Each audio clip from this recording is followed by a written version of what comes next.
welcome everyone. I have to use the microphone because we're being recorded, so if we have questions, I'll repeat them, or if you're close enough, I'll hand you the microphone, so you're all going to be on TV.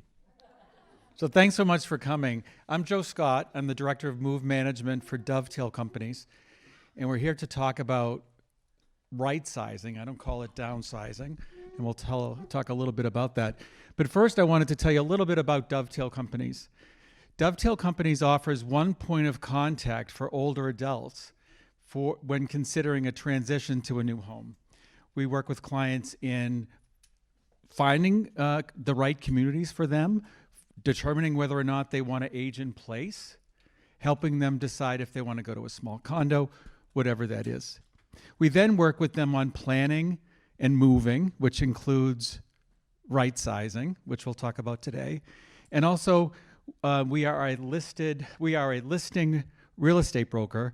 We're the Dovetail Real Estate Group at Compass, senior real estate specialists who work with older adults only. We just represent sellers. We don't represent buyers. Erin DiCarlo is the founder and president of Dovetail. Both her and Lauren Watts, co-owner, have years of experience in the senior industry. I'm here in this industry because 25 years ago, I moved my mom into an assisted living facility in Danvers. And I was about 25 years into my 35-year career in financial services. And I said at that time, when I'm 55, I'm going to retire and do something in this space. I had no idea what it was going to be because I enjoyed so much the process of transitioning her from her 40-year-old home that she had been in for 40 years and then watching her thrive in a new community. I had no idea what senior move management was, but through some friends and networking, I've really been blessed to have been doing this for the last 6 years. And through the process, the biggest gift we get are the amazing stories that we hear with our clients.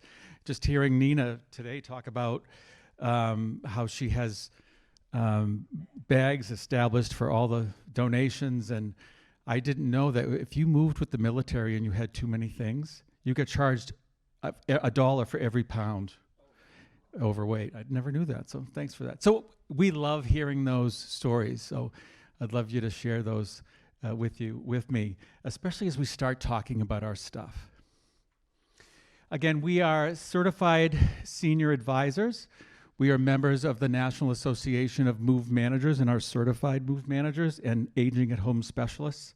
We are realtors, senior real estate specialists, part of the Compass Group. So we're the Dovetail Group at Compass Real Estate. So we work with planning, rightsizing and moving, and listing and selling our clients' homes. And the beauty of it is that clients can choose any one of these services. You know, clients can choose just to have us assist them with making a decision about whether or not I want to stay at home or move to a community. Or we can just help. You've made that decision and we can just help move. Or we can just sell your home. It doesn't really matter as to how many of the services that you want, but they are all in conjunction. Hello, Erin DiCarlo just joined us. Hi, everyone. Thank you, Joe. Nice to see all of you. We have to be on the micro. Okay. We're being recorded. Okay. Sorry I'm late. My name's Erin DiCarlo. I'm the founder and owner of Dovetail. It's great to see so many of you here today.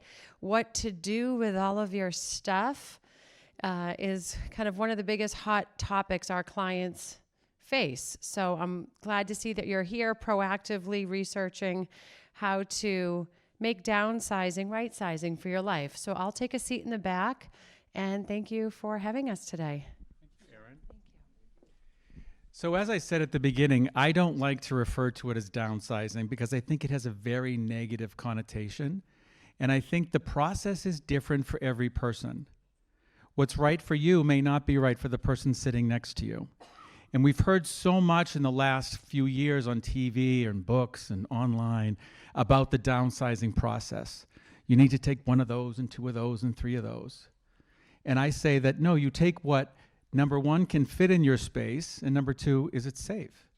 I'll tell you a story about my godmother in her early 80s. She just recently renovated her kitchen. She decided to age at home. And we packed up her kitchen, and then I was helping her unpack the kitchen. She had 4 sets of measuring cups. And I said, Judy, why do you need 4 sets of measuring cups? She's a baker. And she said, well, if one's wet because of Crisco, and then I've used another one for milk, I need a dry cup measure for my flour. So it made perfect sense. And I said, okay, great. She had the room for 4 sets of measuring cups. Of course, they were safe, so she could keep them. But the interesting thing is, on as I left, she gave me 4 boxes to drop off at Savers for donation. So what was right for her is to have 4 sets of measuring cups and get rid of all the things that didn't really serve her. So it really is a process that is right for you. And I always say that it's a journey. We're all here because we have stuff, and that's a good thing. Sometimes it's, hi, I'm Joe, and I have stuff. Because we all feel that, oh, I'm the only one that has this closet that's jam-packed or this dresser that's full of stuff that I haven't looked at in years. And you have all of that because you've lived. And I think that's a beautiful thing. And if you choose to right-size to move, or you choose to right-size to just live in your current home, you're going to continue to live. So you're going to continue to collect things, and you're going to have to get in a cycle in a way to address it. We don't want you to stop living, but stop right-sizing. You right-size, and then you stop living. You stop buying sweaters. You stop doing all those things. So the good news is you have lived and will continue to live. We're going to talk a little bit about where it all came from. We all, I think, know where it came from. Sometimes there's lots of emotion attached to the origin of some of our items. Why it's still in our house. Lots of reasons for that. And then, how do you even get started? That's the big question that clients always have. So as I said, we have things because we've lived. And they've come from our monumental life events. Gotten married, had children, graduated, got awards at our jobs, all of those things that we collect along the way as a reflection or a remembrance of them. We stay current. Good example of this is, we get sick of the 2 pillows that are on our sofa and we go buy 2 more pillows. It's a good way to freshen up the room. What do we do with the 2 pillows that we removed? They go in a closet or they go down the basement. You're going to continue to stay current in your wardrobe. You're going to buy new sweaters. You're going to buy new blouses and shirts and golf shirts and jeans and all those things. They come from our hobbies. Especially if you've been retired for a while, over the years, maybe you've taken up a lot of different hobbies and tried a lot of different things. You may have skeins and skeins of yarn or blocks and blocks of wood and lathes and all the things that you need to do some wood carving. You may have stained glass and glass tumblers and all of those things. And then you have the result of all that, right? You have things that you've carved or knitted or crocheted. So our hobbies tend to allow us or give us the opportunity to collect lots of stuff. The store. We go to the store sometimes and we don't do very thoughtful shopping. I recently did this, and I admit it. Love the supermarket aisle that has all the kitchen gadgets. And I had this can opener that was really difficult to open the dog's food. And every time it was like it would dig into my hand. I saw this OXO Good Grips can opener. I picked it up. I put it in the drawer. I left the old can opener in the drawer. Not until a few days later did I realize I didn't throw it away. I don't need it. I ended up putting it in my donation box. And our stuff has come from someone else's right-sizing efforts. Mom and Dad, do you mind if I put this in your basement to store it for a while? Aunt Helen really wants you to have this desk, right? Or, want you to have a collection of the china. I want you to have my wedding china. So we are collecting things either as a way of providing self-storage, or people have given us things thinking that we wanted them. And we'll talk a little bit about how not to make that assumption when you go through that process. So where it will keep coming from, you downsize from a home you've been in for several years and you decide that you're going to move, you are still going to collect things. You're still going to have monumental life events. You're going to have birthdays and anniversaries. If you move to a new community or to a new home, someone's going to bring you a tchotchke every time they come to visit you, so you're going to collect that stuff, right? You're going to stay current. A year after right-sizing, you may get tired of the pillows that you just put on the sofa and get 2 more pillows. So you're going to still stay current. You're going to add to your wardrobe. The old blue sweater is going to get faded and have pulls in it, so you're going to need a new blue sweater. So it doesn't mean that you stop living. It just means that you start managing your contents in a way that allows you to live in a space that's comfortable for you. And then finally, our hobbies. Still, you'll get stuff from hobbies. And how do you move on from that? Do you do hobbies? Do you do crafts here at the Senior Center or other local centers that offer that opportunity? So they have all the stuff and you just have to come and do the craft. In the store, we're still going to go to the store. We're going to still walk through that aisle and see those, can openers that we want. But we just have to know to get rid of the one that we don't want. Why it's still in the house. And this is really a question that we ask ourselves all the time. I just recently, this last summer, moved from a home that I had been in for 22 years. And I've been doing this presentation for a while, and I've always talked about you start with something that's not emotional, and paint is something that is not emotional. And if it is emotional, I say we should be in a different room, right? So I finally looked at my paint, because this was April of last year, we moved in August. This is a result of a Saturday afternoon. What's interesting is this navy blue was from a bathroom that I painted from the house I lived in before I moved into the one I was in 22 years. So that blue paint was 25 years old. Never opened it. Painted our bathroom 3 times. Talk about staying current. That's great. Every one of these greens is from the bathroom. I kept the other 2 for touch-up. Well, that was 2 colors ago, right? So I needed to practice what I preach and attacked the paint on a Saturday afternoon and felt incredibly rewarding. So it was out of sight, out of mind, right? The paint was in the basement. I didn't really think about it, but I was talking about it a lot, so it finally became something that I had to address. We have things because they represent something in our life. And it could be a piece of furniture. It could be some sort of collectible or collectibles, an entire collection of things. It could be a piece of clothing. It's something that means something to you. And how do you deal with getting rid of it? It could be your wedding gown, your uniform from the military. It could be any one of those things. So it means something to you. How do you sort of give it reverence and move on? Or do you have space? Absolutely, let's keep it. You're saving it for someone. And when we go through the right-sizing process, it's a lot of work. There's a lot of emotions. There are a lot of questions to ask. And you really feel accomplished when you get done. The whole time you're doing that, you're thinking that my nephew, Chris, is going to get that bookcase. You're so excited to give that bookcase to your nephew, Chris. You've gone through this entire process. Chris, I have this bookcase. I don't want this bookcase. And that's really defeating. So we say you have to ask people, what is it in our house that you want? I'm going to tell a story that Erin has told, and I think it's very poignant and drives this point home.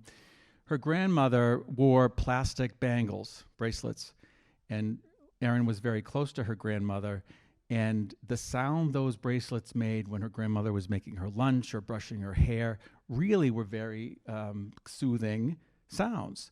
Her grandmother passed away, and Erin came back from college, and her father and aunt were cleaning out the grandmother's house.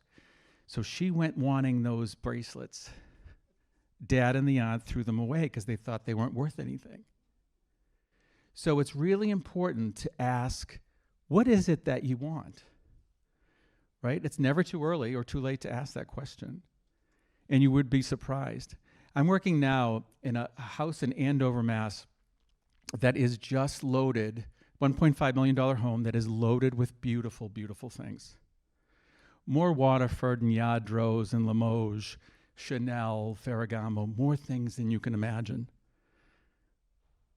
The son who's running the clear out, because his mom had moved to assisted living, he chose the old plaster of Paris eagle that was hanging over the fireplace in the family room, a Bodum coffee press, and about 6 wooden hangers.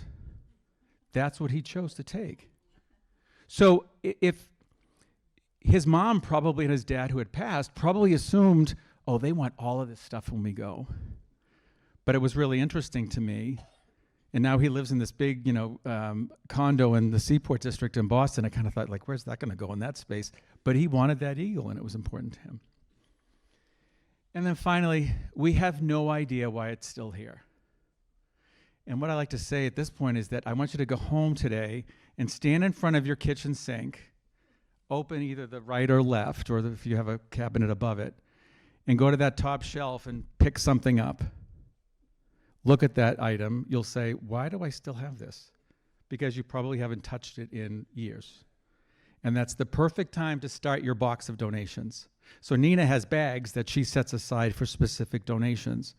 It's really a great idea to take those, to get a box, put it in the corner of your kitchen or in the garage or someplace where it's, you're not going to trip over, it's not going to take up space. And as you find those things, the smallest things, it could be a mug, put it in that box and then drop it off at Savers. Don't sort of say, I'll get rid of that when I clean out this cabinet. So it's a good place to start, is just have a box and start collecting things. And I noticed when I came in that there's a trolley over there that has, donatable items. So I'd be interested, and I'll talk to Carrie, what kind of stuff, can be donated, because maybe, there's a way. We certainly don't want people bringing all their stuff in here and clogging up the hall, but that may be an alternative as well. So how to get started. This is how our clients, they understand what they have. They understand that it is overwhelming. And I say, don't even try to attempt to boil the ocean, because you'll be defeated pretty quickly. And what I mean by that is walking down your basement stairs and standing there saying, I have to clear out the basement. The basement is the ocean, right? So you have to take it in small, manageable bites. We say to our clients all the time, whatever process you're going through, whether you're deciding on what you want to do in terms of your next chapter and where you're going to live, take it in manageable bites. Don't think about all aspects at once. When you're starting to right size, take it in manageable bites. Don't try to boil the ocean and take care of every little thing you have in your house. It may be emotional, and I'll say it really is emotional, because even if you're not leaving a long-time home and you're right-sizing just to get rid of all your stuff, it conjures up a lot of memories and a lot of feelings, and it will be emotional. And if you have that going into the process and that realization, you'll be far better off than not knowing it. Like being aware that it may be tough, preparing yourself for that. Support how you live now and how you think you'll live in the next 5, 10, 20 years. So think about all of those things that you have right now that serve you well, that you use, that perhaps you may not need in 5 years, or you may not need in a year because you've decided to move to a smaller space. So think about how you can use the things that you have now in a new space, but don't deprive yourself of the things that you have right now that you need. And asking for help. It's the biggest tip that I can give you. Don't try to do it alone. And that means ask your spouse, ask your friend, ask your children, your nieces, your nephews, your neighbors, whomever. Just ask for help. And I think the biggest thing that you can ask is, what do you want? Right? That's really one of the biggest things. And that helps you a tremendous amount. The last time I did this presentation, a client said, there are things that I have a lot of emotional attachment to. But what I do is I ask my kids if they want them. And if they say no, I feel comfortable enough to donate them or throw them away. So she measured sort of, if it validated her emotion that they wanted it, right? That validated the fact that it was an emotional piece. She'd felt good that they would take it. If they had no attachment to it, she said, I lost my attachment to it, which I thought was really interesting. So how do you deal with it all? How do you begin, right? So we say, don't boil the ocean, take it in very manageable bites. So if you look at the time frame, so say for the next 6 months, I want to think about right-sizing my home. And then you're going to go April, May, June, July, etc. for 6 months. And then start listing those things that you know you have in your home that you have no emotional attachment to. Start with the paint in the basement. Start with bed linens, the ones that you probably haven't touched that are in back of the linen closet because you use the same two sets of sheets all the time, right? Towels.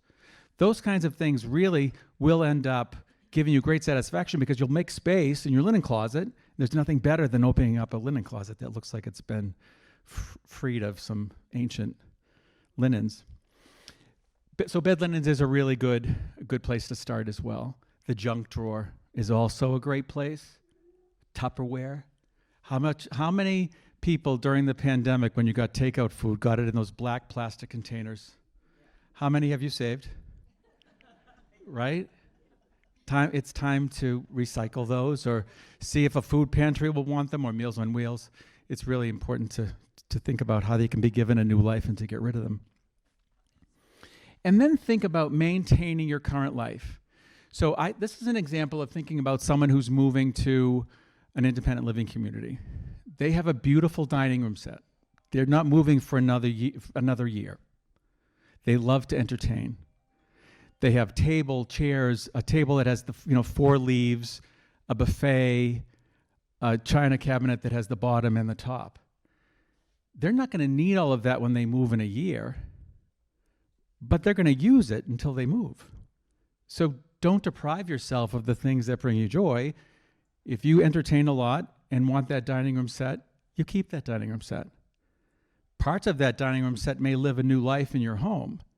An example of that is we say, you can take your table, but you're not taking 8 chairs and any leaves, right? You're going to use the bottom of the china cabinet as an entertainment center under a wall-mounted TV because it's a great option for storage. And even if you think about you have that in your home now and you don't have sort of an entertainment center, think about, do I use that china cabinet? Could I use it and wall mount my television to give myself a little more storage and maybe free up the dining room a little bit? And then finally, you have linens for guest beds. You have 3 bedrooms. You have guests come visit. You're not going to throw away all your extra sheets, right? But when it comes time to move, you're only going to take the things that you need, right? So you've enjoyed them this whole time, but you've thought about, what is it that I don't need? What do I need now to continue to live my life? And after I've right-sized, what am I going to need? And if you're staying in your home and right-sizing, you want to think about, don't get rid of the things that you say, I know I will probably use it, because you probably will, even if you use it once a year. The things that you say, I don't know why I have it, those are the things to get rid of.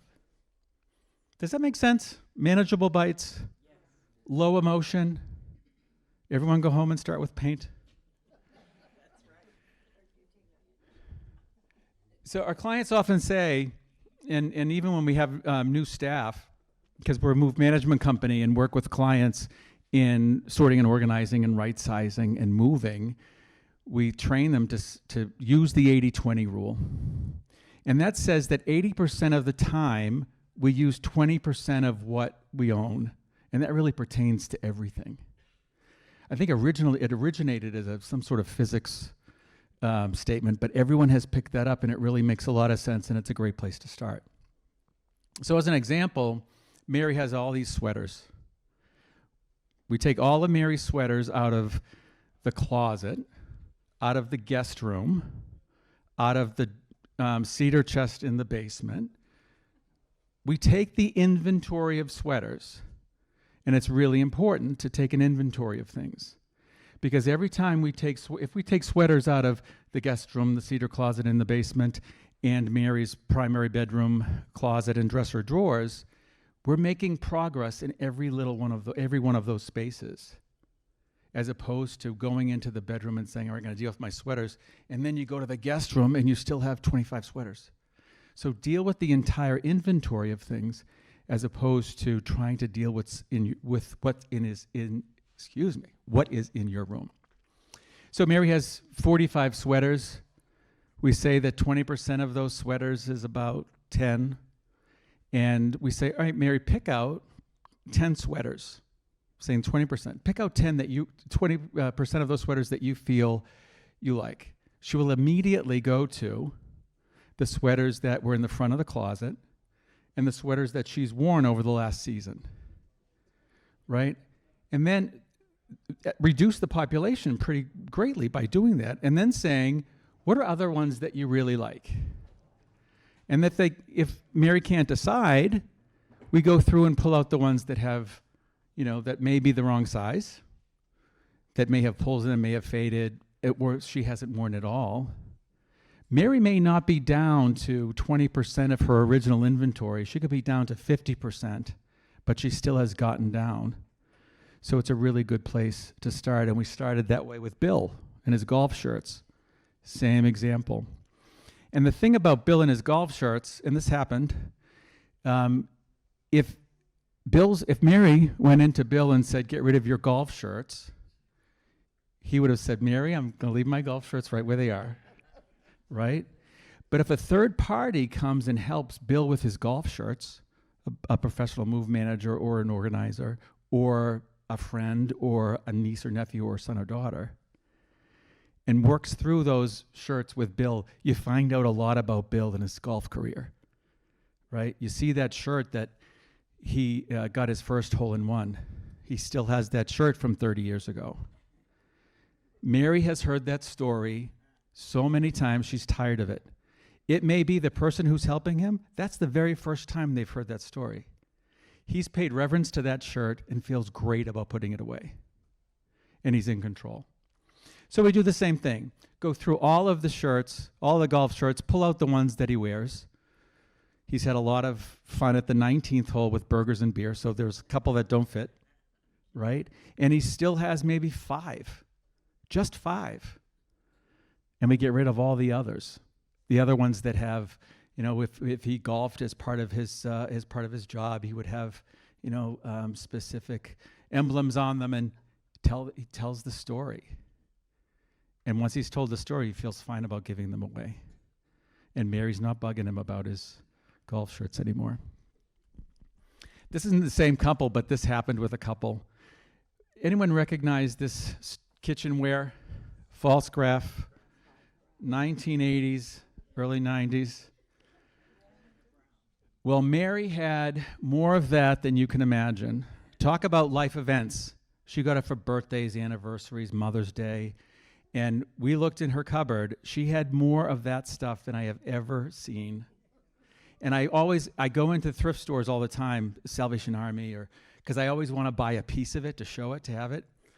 But the unfortunate thing is, everything has a red X on it. That means you have to buy the entire collection that's at Salvation Army. So we're just going to be stuck with a picture of it.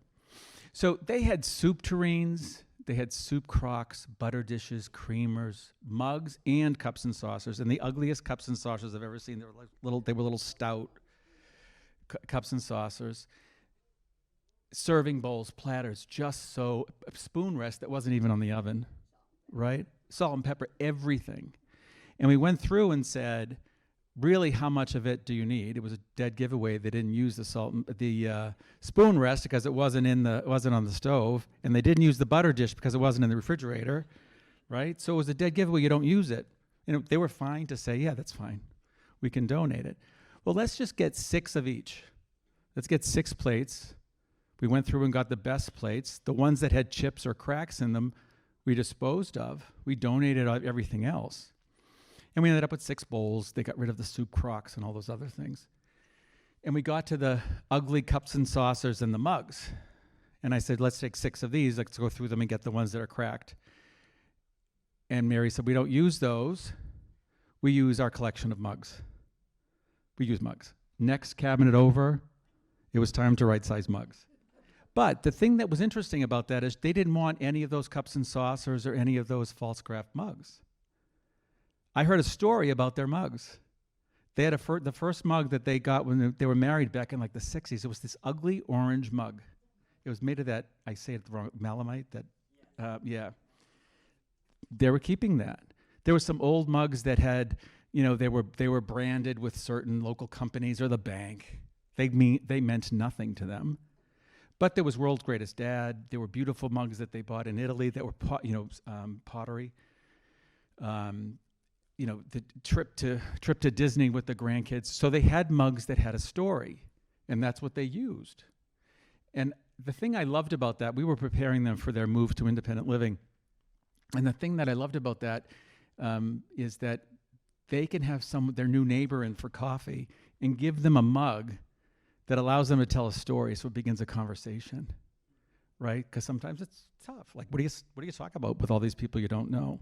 So we ended up getting rid of quite a few mugs, the ones that really didn't mean anything, but they still had plenty of mugs that would fit in their kitchen, right? So we look at the kitchen they're going into and say, how much space do you have, right? They had all those mugs the same way Judy had 4 sets of measuring cups, right? So it was enough. They had the space because they didn't have all the other, ugly mugs and cups and saucers that went with the false craft. So they donated a lot of mugs. We threw away some mugs, and we put the rest back in the cabinet for us to eventually come back and pack up. You can request our right-sizing guide. I'll give you the email address at the end. And in it is included a worksheet where you can start coming up with your own plan. What is your timeline? April, May, June, July, etc. Starting with those belongings that have no emotional value, ending with those that do. And those that do are books, photographs, memorabilia, your collectibles. Can you imagine if you started with those right here? You would go down a hole and feel so defeated that you wouldn't want to move on. You get rid of all that stuff that doesn't mean anything, and you see an emptier basement and a junk drawer that's free of some junk. We're still going to have junk. Tupperware is gone. We have more space that motivates you to keep going. And I always say to clients, books those are probably the most difficult, especially if you are a voracious reader or a collector of antique books. And I always say, take books 1.0, take your first pass at books a few months into the process, and get rid of the books that you have not looked at. There are so many we'll talk about donation sources, but there are so many ways to get rid of books. That's getting rid of atlases and reference books, encyclopedias, things that you're not going to use. Cookbooks. How many cookbooks do a lot of us have that we really never open? Get rid of those books. Then you have all that great fiction and nonfiction. We have a client who's sorting through her books, and she has them all by genre. War fiction, war nonfiction, biographies, autobiographies. She had everything, but that worked for her. And then she's going to go through each one of the genres as opposed to going through the entire collection. And in the process, in that first pass, you're going to get rid of some books. Because if you started with books way over here, To Kill a Mockingbird is my favorite book. And if I picked up To Kill a Mockingbird, I'd go to that page where the court scene starts. You sit down, you start reading it, and you're done, right? So that doesn't mean you can't do that here. Don't let it derail you at the beginning. Photographs are another one of those things too.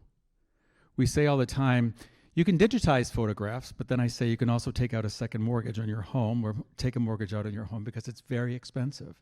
It's very convenient, but it's expensive. So if you look at all the photographs that you may have at home in those old photo albums, the amount of space that those photo albums take up is pretty amazing for the amount of photos that are actually in them. So we suggest all the time that folks go through and take all those photos out and then put them in a photo box. You can buy a photo box on Amazon, has them, Michael's Crafts has them. I don't know as to if they do that much in terms of helping with fading and all of that. I've used the Sterilite shoebox size.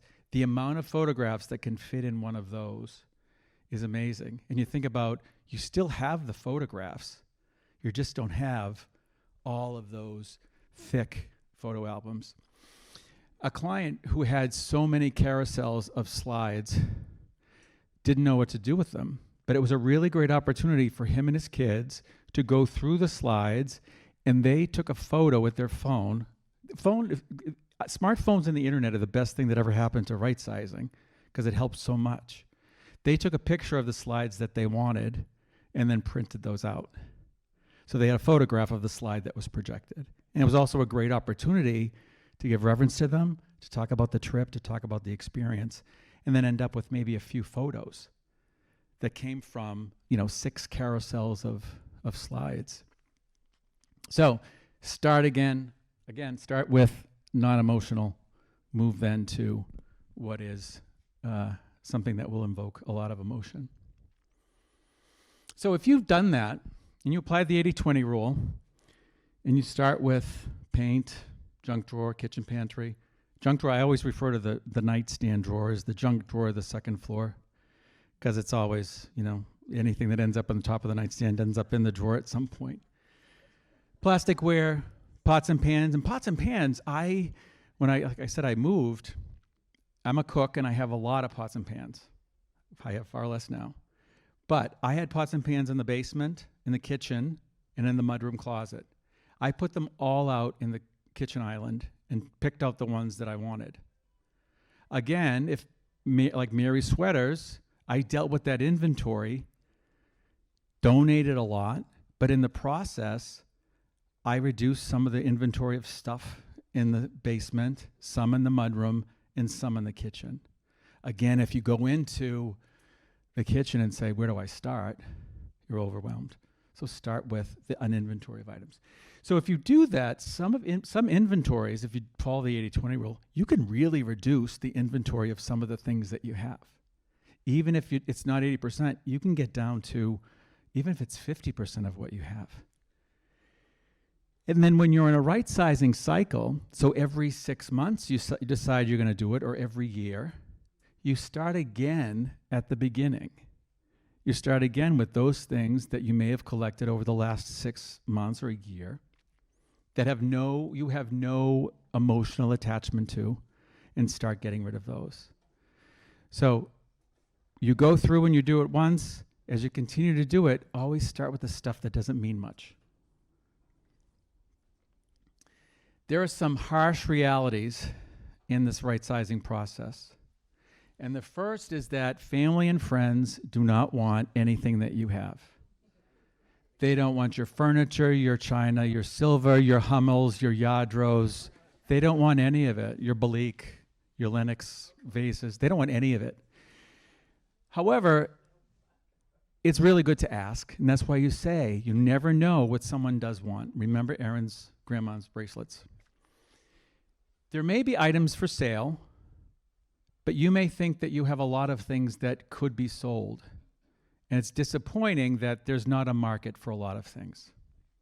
And if there is a market for things, sale price falls far below expectation. And we always suggest that if you think you have something that's worth selling, and it could be a painting, a piece of jewelry, whatever it is, make sure that you get it appraised prior to selling it, to make sure that you know what the open market will support. When I said iPhones or smartphones are one of the best things that ever happened to us, you can go on the internet and find the item. If you go on Google and you hit the camera, it will pull up all the similar items, and you'll find out where they're being sold, whether it's on Etsy or eBay or another secondhand or consignment site, and you'll see what the value is. So that prompts you then to sort of say, maybe mine is worth the same thing. Brown furniture. Yeah. So I have some brown furniture that I actually like brown furniture, but now people buy the stuff that's going to last 5 years. How many people still have the original bedroom set they bought when they moved into their homes? Yeah. And it probably still is in really good shape because they were built like they could survive a tornado. Yeah. Yeah, Nina has her grandmother's. Kids now, sound like my mother, kids now, but nowadays kids don't want that stuff. They want to go to IKEA. They want to go to Target. They want to get the latest and greatest. And they want to stay current far more than we wanted to stay, or you wanted to stay current. So they stay current every 5 years, and they get rid of that fall particle board dresser, and they go buy the next best thing. However, there is a new life for brown furniture if you have some that you want to get rid of. We work with an organization called Household Goods in Acton, Massachusetts. And it was started by a gentleman who's now in his mid-90s, he and his wife. When he retired from Raytheon, 35 years ago, he started collecting things for those in need at his church. He has since built this amazing organization that serves underprivileged families. It's all run by about 900 volunteers. We were there last winter, and it was at the time when they were serving families from Afghanistan. And to watch a family come in a section of this huge warehouse that had all these kitchen and dining room tables, to see that they could come in and sit down and sort of try it out and be happy that they had a dining room table. Go to the bedroom section and pick out a brown dresser and a brown chest of drawers. So I say a brown dresser is better than no dresser. So things are given a new life, and there's so many people that need them. So to think about donation, it's really an important part of how you deal with getting rid of some of your things. So things are best given a new purpose. And there's so many different resources that we'll talk about. But there are organizations that take textiles for recycling, organizations like Household Goods, where they can find a new life with a family that needs them. So to talk about what to do and sort of what are some of the resources that you can use to help you in the process. And a lot of it you can do yourself. There are professional move managers and organizers. A third party is really helpful because they have an extensive network of vendors, including appraisers and appraisers for very specific things. Same with professional organizers as well. Appraisers, if you have things that you think are of value, appraiser is your best friend. And if you choose to find an appraiser, make sure that they're certified appraisers. The best place to get an appraiser is from your estate attorney, because they probably have used qualified appraisers to value estates. So it's a good place to ask. Auctioneers. So there are auction houses who will come in and buy entire contents of a home. If you're just going through the right-sizing effort just to you're going to stay in your current home, you probably are not going to want an auctioneer. But if you have an entire estate of things, an auctioneer is a good place to start. However, I often caution people, know the value of what it is the auctioneer is going to take before you accept a price for the entire lot of furniture and collectibles and dishware and silverware and all of that. Estate sales are also great options. That's where estate sales are staged in your home. Estate sale companies work to get it online and advertise it and manage it on site. The thing that is great about estate sale companies is that they don't release the address of the estate sale until the morning of the estate sale. So it eliminates people coming by whenever they want. But the thing that's great about the estate sales is that you get a lot of people who have specific interest in things. They'll see photographs online, and it's managed by someone else, and you get a portion of that, of the proceeds. Consignment. So there's both consignment stores and online consignment resources. We work with a company called Furniture Consignment Gallery. They're in Burlington, Hanover, Natick, and they take a lot of beautiful furniture and we'll put it on consignment, and it's a 70-30 split. 70% of the proceeds go to the client, 30% go to Furniture Consignment Gallery. But there are small local consignment stores that will take vintage jewelry, men's, women's clothing, sporting items, golf clubs. So there's so many different options. So it's really great to find out what's in your local area and put some of those things on consignment. It can be quite a task to manage. So you bring a bag of clothes that can be given a new life. You're then tracking How much did I get for that dress? How much did I get for that sweater? How much did I get for that suit? Sometimes it's not worth the effort from what you end up getting from it. So it's sometimes better to just donate it. We do work with an organization called The Real Real. It's an online consignment store. We work directly with their estates and trust division, and they come to a client's home and go through all the things that have value, but they will only do the highest end, Ferragamo and Chanel and all of that. Clients are often disappointed that they won't buy the Waterford and Lenox China, but that's an option if you have a collection of high-end items. But there are also options, other consignment options. I think Poshmark is one, and there's some others that take regular sort of run-of-the-mill items, and they come in, take care of them. They take them, and you don't have to worry, and you can monitor online, what they're getting. There are online auctions. A couple of them are Auction Ninja and Max Sold. We partner with Max Sold. And what Max Sold does is they come into the home. It's a $900 fee, and they take photos of all the items that are going to be online for display. They list them all at $1, and you'd be surprised what each of them get. Someone may get $25 for a sectional sofa. It's going to cost them $500 for someone to pick it up and donate it. So you're better off as someone to pay you $50 for a sofa than having to pay to get rid of it.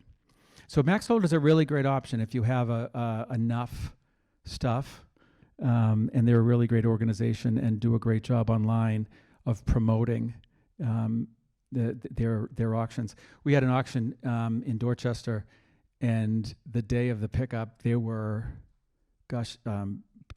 more pickup trucks and U-Hauls and trailers than you can imagine, because collectors or people who sell those at flea markets or resale are watching those auctions. So they do end up bringing in money. They don't bring in a ton of money, but they do end up covering some of the costs that may be associated with right-sizing. Municipalities. I want to talk a little bit about Walpole. I think they have such great resources if you've been on the Walpole site. So this came directly from the site, gives you directions on clothes, rags, and shoes, tires. I thought this was fascinating that you can donate tires to the mosquito control department. Not sure why, but you can. Televisions and computer monitors. That's a really great resource to drop those off at. Best Buy will take some, but they won't take them if they're really old. But you can find online the monthly drop-off, where you drop them off and when, what specific days. And then recycling cell phones and mercury thermometers, those kinds of things are also available. So the town site is probably one of the best resources that you have, because you also have the opportunity to get rid of large items. So find out, you have to get a sticker to get rid of that dresser or that mattress or box spring. You pay $25 or whatever to put it out in the street on trash day. So that's also a great resource to get rid of things. The thing that's interesting is you put it out in the street with a sticker on it for trash pickup. You paid $25 for it, and someone's come by and take it. They needed it, so I guess that's fine. And the Hazardous Waste Day, I found online that it's May 6th at the Fisher School. So that's going to be paint, oil paint, not latex paint, oil paint, thinners, cleaning, like outdoor cleaning things, the stuff that we use to clean the algae off our homes. Latex paint goes in your regular trash. So you let it dry out, take the cover off, let it dry out, throw some kitty litter in it, and then you can throw it in your regular trash. But there's no charge to drop it off at the Hazardous Waste Day at Fisher School, which I think is great. There are so many donation centers around, and I'm thinking about, Savers, Salvation Army, Goodwill, those that are really well known. Some, like Savers, benefits the Epilepsy Foundation. I think it's great because it's a very convenient drop-off. So it's really easy when you have that box that you've filled with a few things, just to throw it in your car and then drop by Savers, and they'll even take it out of the car for you. And they may even take small furniture and that kind of stuff. Salvation Army, the same way. Same thing in Goodwill. I love Goodwill because they use their donations to train staff. And some Goodwill still have a relationship with Dell Computers, so they will take old Dell computers, so you'd want to check. So wherever you decide to bring things for donation, you always want to call them and make sure that they'll take it, because you don't want to bring it and have them find out that they don't. And oftentimes on websites, they'll include what they take. And you also, if you have big things, they may have a service to pick it up. Yes? Vietnam veterans, they'll pick up at the house. Yeah, so we're going to talk about that. That's a great online resource.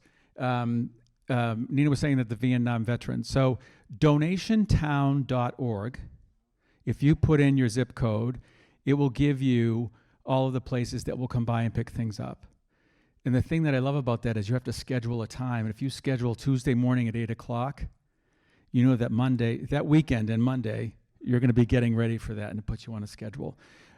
During the pandemic, that really reduced the number of people, number of organizations that were picking things up, but there are a few more there now. But it's really a great resource.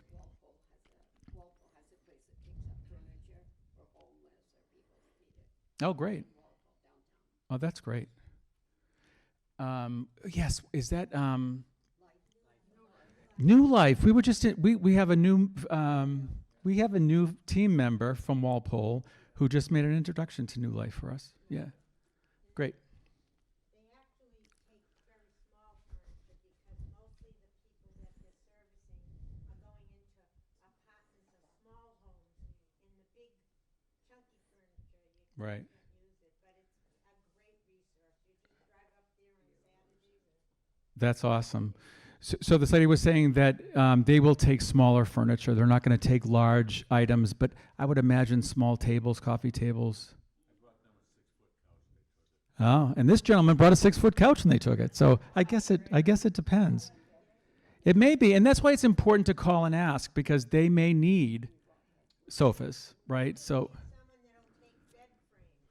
yeah. Yeah, bed frames are tough, especially full-size bed frames. But it's really great to check out local organizations that help, those in need, and it's a great way to give things a new life. Online resources, Facebook and Craigslist. It's sometimes not worth the effort if you decide, if you are Facebook savvy, and you decide you want to sell something. Please never be by yourself at the house.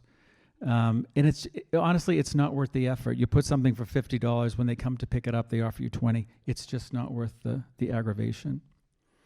And then disposal companies. There are so many great ones, and there are so many local ones.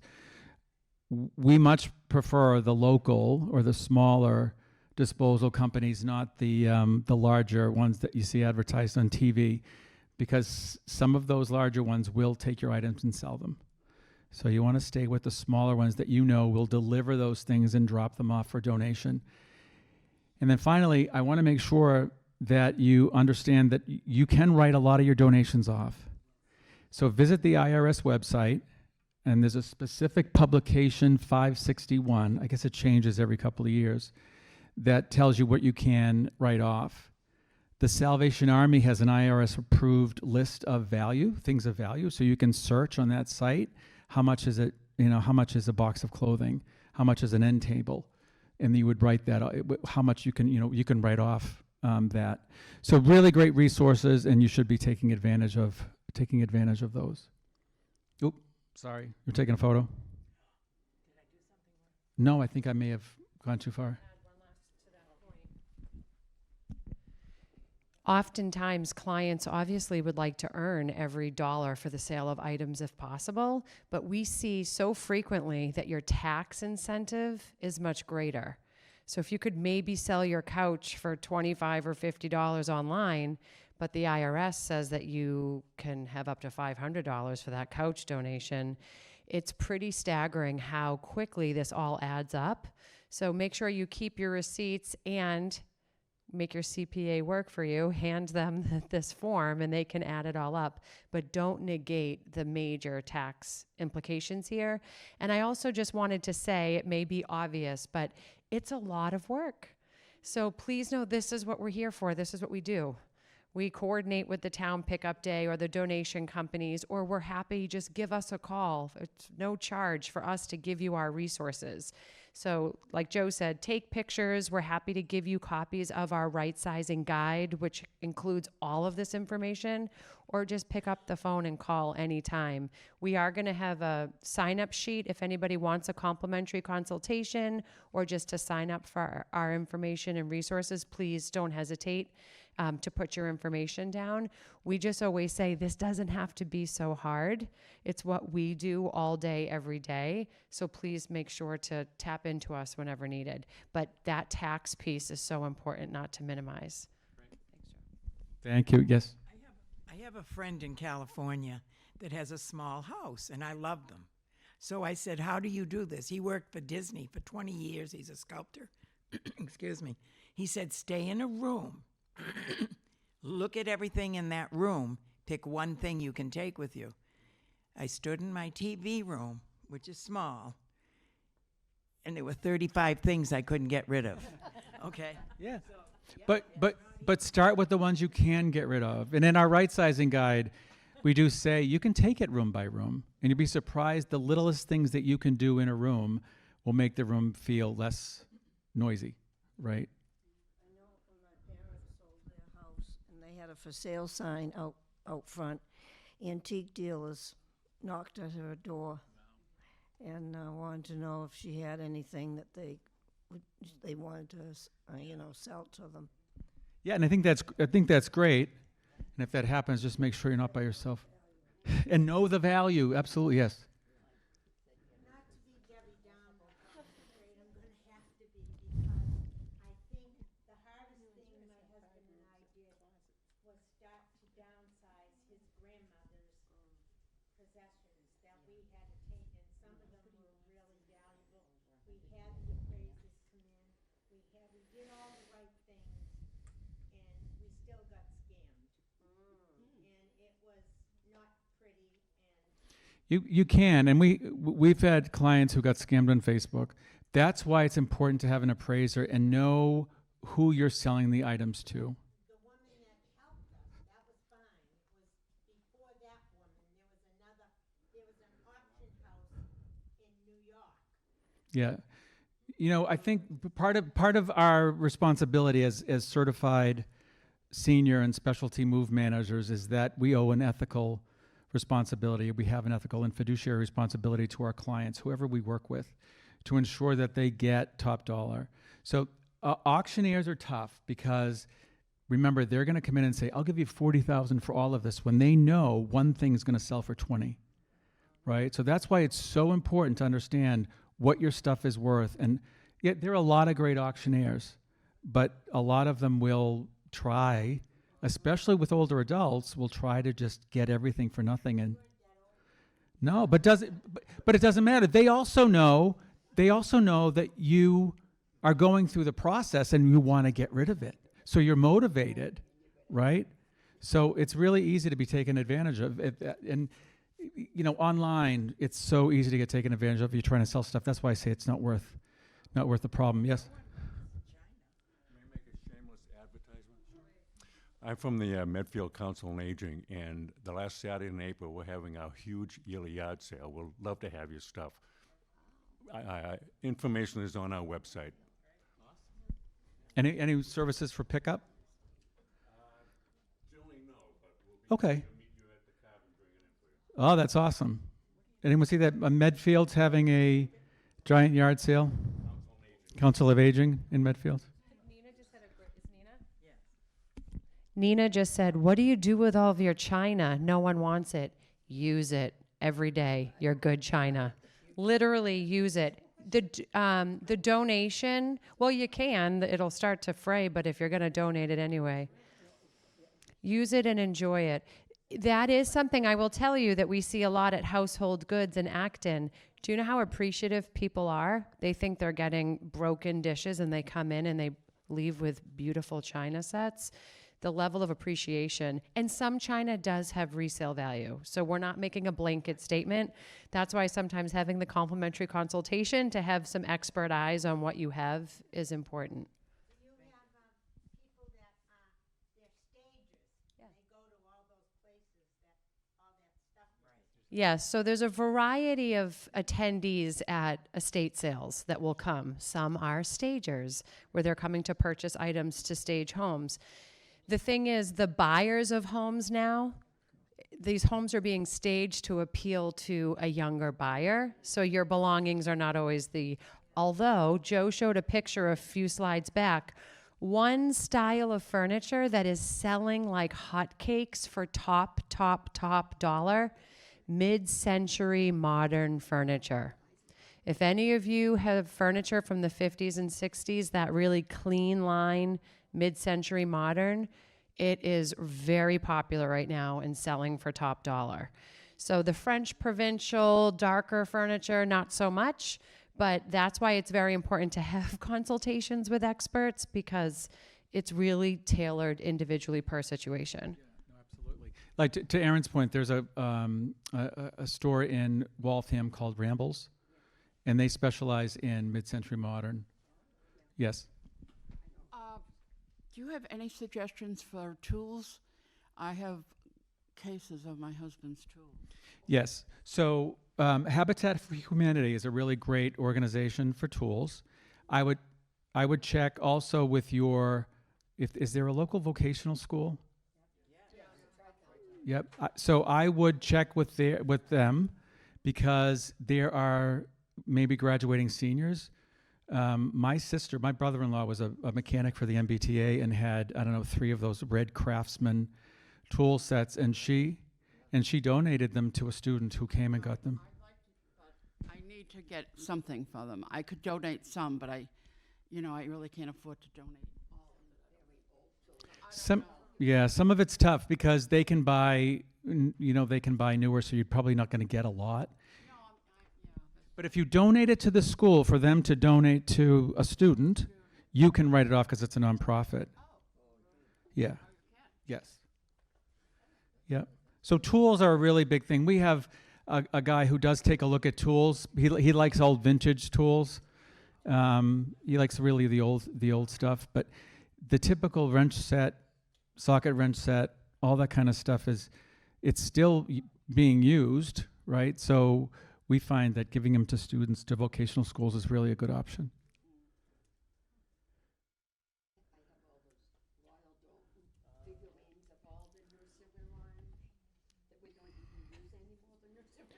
Yeah, Royal Dalton and Yadro and all of that is yeah. Yadro is not. It does not have a resale value. In that estate that we're working on now, she must have had, I gotta say, 150 Waterford glasses that she paid $90 for back in the 70s and 80s. They were sold for $10 each. So, I mean, there's just not a market. You go online to try to, like, replacements.com is a huge china and crystal reseller. First of all, it costs a fortune to get it to them. And if it chips on the way, you have to pay to have it sent back. So it's not worth, like I said, it's not worth the effort. Yes? What do you do with Hummels or We have a buyer for Hummels. You don't get a lot for Hummels, but we do have a buyer for Hummels. Cups and saucers, Lauren, Dovetail co-owner with Aaron, was telling me yesterday that there's an organization on the Cape, I forget its name, that uses old cups and saucers and uses them for flowers and donates them to nursing homes and hospitals. It's in Dennis. Oh, yeah. Wedding dresses. There's an organization, a couple of them, where you can donate an old wedding dress for stillborn babies for christening and burial gowns. My godfather's, he'd be 100 and something, baptismal dress. What do I do with it? Well, the thing is, you probably can organize. You can. Well, it's probably not. Well, yeah, you can donate it. The thing that's interesting about the bridal gown thing for donation is that there is a waiting list for donation. They will take them. It's unfortunate that they have to make them, but they will take them. But you have to get on a waiting list.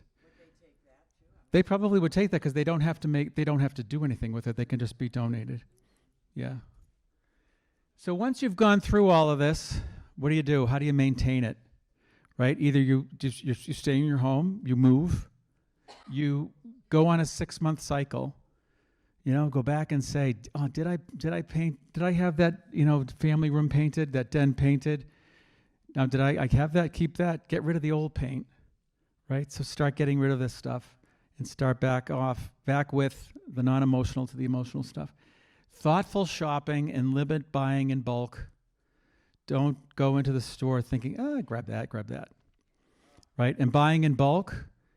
We had a client who bought cereal in bulk and didn't have enough space for the cereal in the kitchen, but had those Rubbermaid closets in the basement, and those boxes that come with two bags in each box.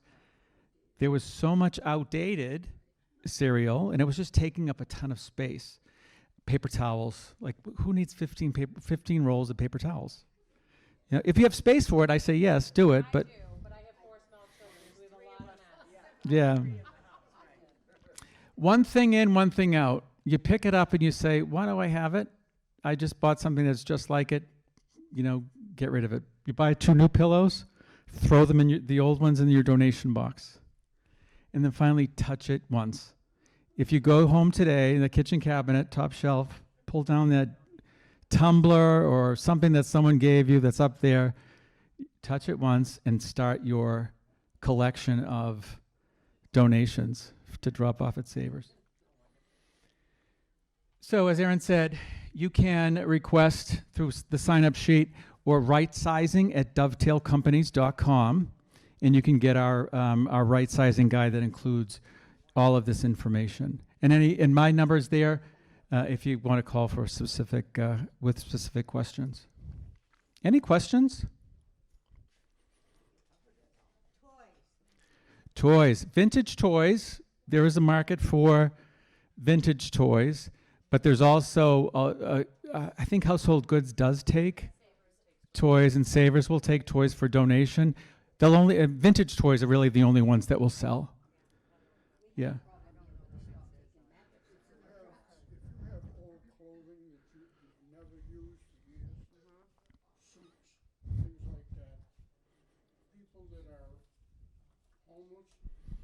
Yep.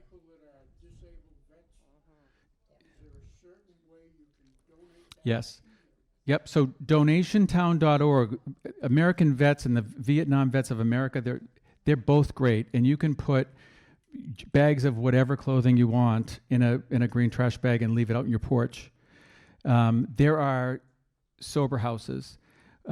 We have a friend whose daughter is a counselor at a sober house in Boston for men, and we've donated a lot of things. And her dad tells a great story about donating a suit. It was an Armani suit, a beautiful Armani tie, and a beautiful dress shirt. And he was so proud, and he came to show Katie he was ready for his interview, but he had on sneakers. So she went and found him some donated shoes. So there are lots of, you can find out if online, are there sober houses and will you take donations, and they will. Or call us. We're happy to help you. Yes, yep. Yes. Yep. Yes.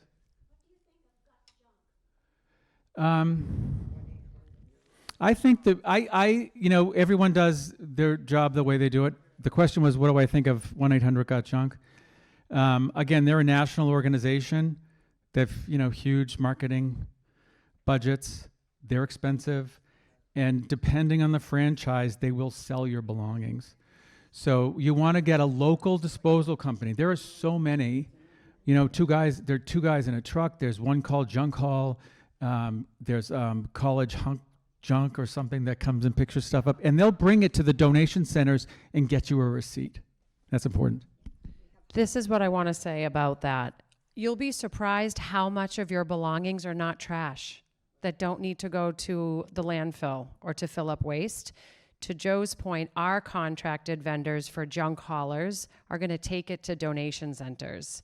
So pots and pans, linens, dishware, clothing, anything that's real junk, paint cans, cleaners, paper that can be recycled, we can work with the town usually for those things. So that's my other caution around junk companies. Is it really junk? And if so, if it's not, are they selling it? And I would hope that they're donating it. And by the way, if they're donating it, you should be the one receiving the receipt for the donations. So to Joe's point, our 1-800 One Call Junk Haul, who we use, they're going to fill up the trucks and bring it to donation and give you the receipt. That's money much better spent, in our professional opinion. Yet another item there too, I've seen it all the time. People who have a ton of metal in their basement, copper pipes, and they say someone come. Most junk haulers, the independent ones, will pay you because they're going to get paid for that metal. So it's important to know that. Route 1A has an organization that will take metal and give you money for it. Yeah. Yes. Are you at liberty to talk about fee schedules? I'm sure you don't do this. Sure. So the question was fee schedules. So what we do is we charge $95 an hour for all of our services. And we find that it takes a good 10 hours. We can do a lot of sorting and organizing for a client. If someone's moving, it's far less because as we sort and organize, we do some of the packing. Everything that we do, so I'm a certified care manager, a certified dementia practitioner, a certified senior advisor, a certified senior and specialty move manager, and a seniors real estate specialist. The only reason I tell you about all of my certifications is that we provide a lot of different services here at Dovetail. We help people first get really clear about what they want for themselves and their future and what's important to them. Then we create a plan, and then we support with the execution. Everyone's situation is so detailed and so different. It all starts with a comprehensive, complimentary consultation. And we genuinely mean that. There's no money, there's no sign-up fees. We just get to know you and your needs, and we will give you complimentary resources and recommendations. After we meet with you, we create a very detailed estimate for services specific to your situation. So it is $95 an hour, but that could be $995 for one person and $9,995 for someone else, depending on the whole scope that they may need. So we don't mean to keep it open-ended like that, but to Joe's point, 10 hours for some people can have full execution of downsizing and rightsizing, and for others it's more, if that's helpful. Thank you very much. It's helpful. One last follow-up question. Are you just in the state of Massachusetts, or do you cover Rhode Island as well? We're not in Rhode Island. We're in New Hampshire and Massachusetts. However, we are affiliated with our national partner organizations like the National Association of Senior Move Managers, the Aging Life Care Association, and we're part of Compass Real Estate, the nation's #1 real estate brokerage. So we partner with and provide a lot of out-of-state support through our affiliations. We can help people find the expert, our peer expert in those states. You're welcome.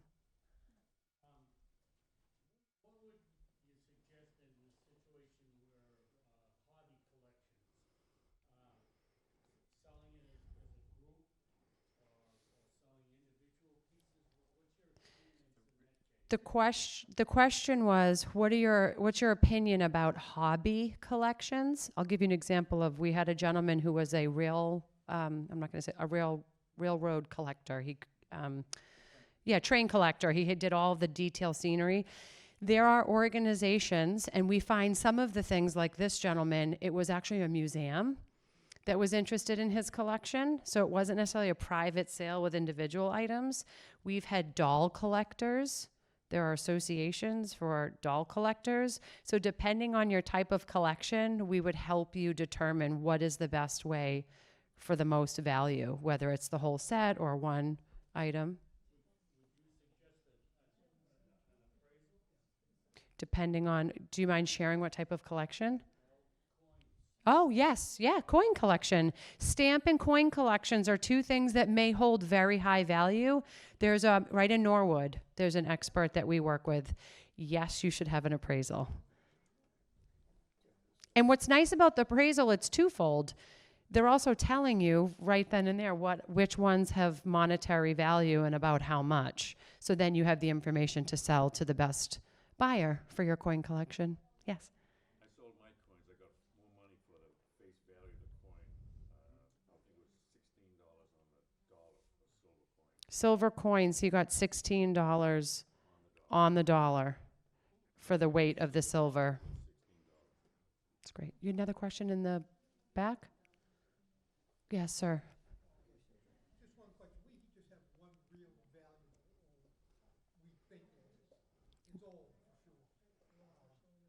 It's a rocker sewing machine.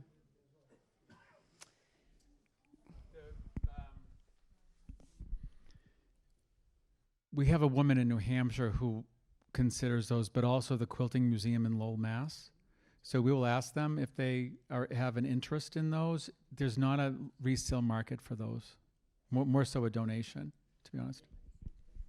And the reason for that, and we didn't talk about pianos today. The old sewing machines are similar to the pianos. The next generation coming up does not have interest in. So, and they're not playing. So we've had beautiful grand pianos, baby grand pianos. We try to donate to different organizations. And things like sewing machines, if you think about, there's an entire generation downsizing items that we've received. So yes, there may be, and that's why our job is to do the due diligence, to look far and wide, but we have not seen great success with that age group. In the red.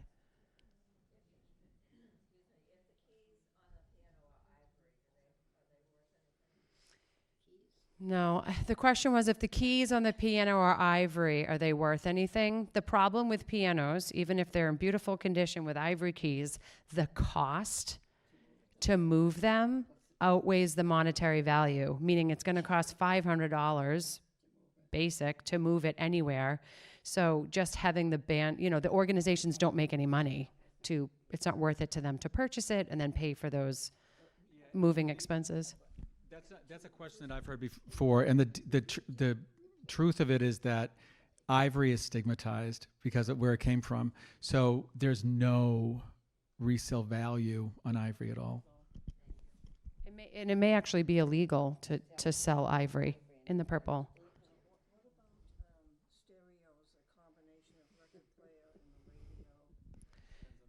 Yeah, stereos, record player, combination radio. It depends on the make. Yeah, the furniture pieces are, because of digitized music now, however, I will say this, record playing is back. It's all the rage with the teen boppers. It's coming back. But the big, large pieces, yeah. I have one more before you, Nina. I just saw a hand here. Nope, go ahead. I have a Scarlett O'Hara doll from 1940 when my uncle brought two of them back, one for my cousin in Philadelphia, and I have one with the green. And First question of anything like this, what's the condition? Is it still in the box, pristine? no, it's in a china closet. Okay. That would be a specific question for a doll collector expert, and we could find out for you. Usually, like baseball cards and other specific items, it's all about condition. Yeah, and we do take a lot of photos. At the complimentary consultation, we're taking a lot of photographs of specific things that you have questions about in your home. Any more questions? How many of you are thinking about staying home and right-sizing at home? Show of hands. How many of you are thinking about right-sizing to a smaller space or a different location from home? Okay. It seems very different, but it's very similar to Joe's point. It's the same process. So know that wherever you are in the process, for those of you that raised your hand, you're thinking about going elsewhere, that is a big area of our expertise. It's also complementary if you ever just want to talk through what are the other options besides staying in the long time home, because sometimes it's so overwhelming. There's so many options out there, you don't know where to begin. and we'd be happy to be a resource for that as well. We can't thank you all enough for being here with us. I think we're in Medfield coming up too. Yeah. I can't make that one, that's why. Okay, well, thank you for joining. Thank you.